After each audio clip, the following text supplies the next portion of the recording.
Pessoal, tudo bem? Essa é uma conversa do Banco BV sobre economia e investimentos. É uma conversa que vem a calhar. Essa semana foi muito tensa, os últimos dias foram uma montanha-russa. E para entender um pouco isso, a gente vai bater um papo hoje com dois economistas, eu, Roberto Padovani e o Carlos Lopes, somos economistas do Banco BV, e o Matheus Brito, que é estrategista do BV Private. Então a gente vai fazer a conversa em 3 momentos. Eu vou falar a parte fácil aqui, que é falar como chegamos até essa confusão. Pois o Carlos vai ficar com a parte mais complicada, que é adivinhar o futuro, dizer pra gente o que vai acontecer nas próximas semanas.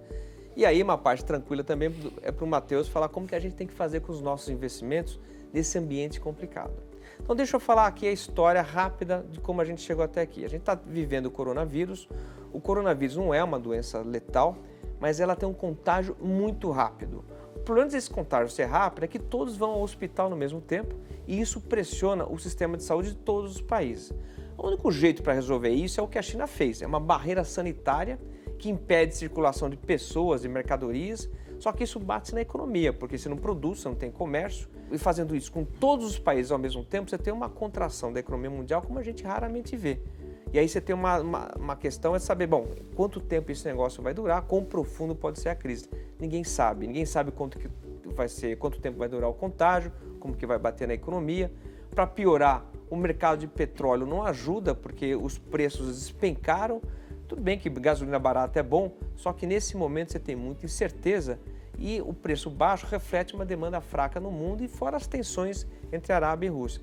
É esse ambiente que a gente está vivendo, um ambiente de incerteza sobre o contágio, sobre o impacto na economia e, portanto, você não sabe dizer como que as empresas vão fazer nessa situação, como que os governos vão reagir e, portanto, você tem as bolsas refletindo essas dificuldades das empresas caindo, as taxas de juros em patamares muito baixos e, na dúvida, o que os investidores fazem é sair do risco e proteger seu patrimônio. Fazem isso como? Comprando dólar, ouro, iene e, portanto, a gente tem uma desvalorização das moedas no mundo todo. É esse o momento que a gente está vivendo. Mas essa é a parte fácil. Eu vou passar para o Carlão agora a parte difícil, que é tentar saber, e aí, Carlos, o que acontece com a economia como um todo? O que a gente pode esperar daqui para frente? Acho que como você bem resumiu, o momento atual é marcado por incerteza, por falta de informação. E tem sido um baita desafio aqui para a gente tentar antecipar qual vai ser o impacto de todo esse movimento. O mercado se espelha muito no caso chinês, a China começou com a crise e já tem conseguido controlar os casos, então a gente já tem a experiência de como foi essa crise na China e agora o mercado tenta replicar isso para o resto do mundo.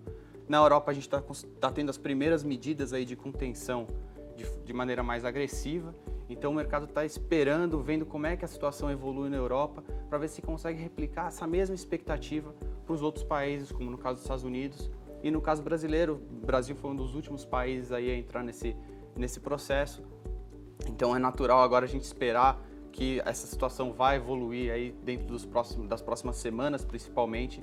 E a expectativa, pelo menos a nossa expectativa base aqui, é que a gente espera que essa evolução ocorra parecida do que ocorreu na China.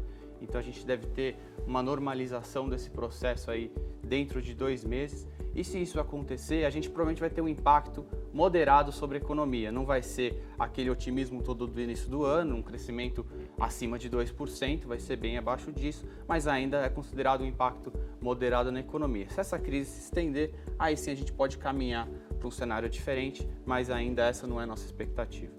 E aí, Matheus, como sobreviver nesse ambiente? Difícil, né, Padovani? A gente teve aí 2 semanas bastante difíceis no mercado, né? Acho que o momento atual, como sempre em qualquer turbulência, é a gente manter calma, ter paciência, não fazer muitos movimentos bruscos com relação aos investimentos. O que ocorreu, de fato, foi uma zeragem de posições muito forte dos gestores e agentes de mercado, tanto no Brasil quanto no exterior. Isso impacta a relação que a gente vê. Como o Padovani e o Carlos bem mencionaram, né? É um momento um pouco de pânico agora, né? De fato, de medo e de você não ter uma precificação correta dos mercados, né? Haverá impacto certamente na economia mundial, né? Uma desaceleração, pelo menos aqui no curto, médio prazo, até que a situação se normalize. E imaginamos sim que haverá também possibilidades de aumentar algumas posições que há tempos a gente não teve possibilidades, né? A gente vê os mercados de inflação, de bolsa e fundos imobiliários como boas oportunidades para a gente entrar em posições num futuro próximo. Bom, pessoal, a gente poderia ficar horas aqui porque o tema é complexo, mas eu acho que o objetivo nosso aqui do Banco BV é estar próximo de vocês. E eu queria também agradecer aqui a presença do Carlos Lopes. Valeu, Carlos. Obrigado pessoal. E obrigado, Matheus, obrigado pelas dicas. Muito obrigado, Palavani. Estamos à disposição. Pessoal, a gente se vê na próxima.